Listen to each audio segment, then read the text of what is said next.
இரு நண்பர்கள் மலைக்கு சென்றபோது ஒரு பெரிய கல்லை கண்டனர்.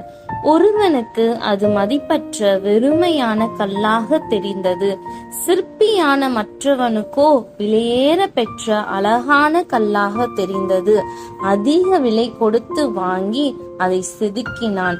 ஏனென்றால் அழகான சிற்பம் அதன் உள்ளே தெரிந்தது. இதே போலவே உலகத்தின் பார்வையில் நாம் மதிப்பற்றவர்களாக வெறுமையானவர்களாக தெரியலாம். ஆனால் நம்மை உண்டாக்கிய நம் தேவனுடைய கண்களுக்கு முன்பாக விலையேற பெற்றவர்களாகவும் விசேஷமானவர்களாகவும் இருக்கிறோம். ஆகவே விலையேற பெற்ற இரத்தத்தினால் கிரயம் கொடுத்து வாங்கி நம்மை ஒவ்வொரு நாளும் உருவாக்கி வருகிறார். நாம் அவரை போல உருவாகி வருகிறோம். சிந்தனைக்கு, தேவனுடைய பார்வை வித்தியாசமானது.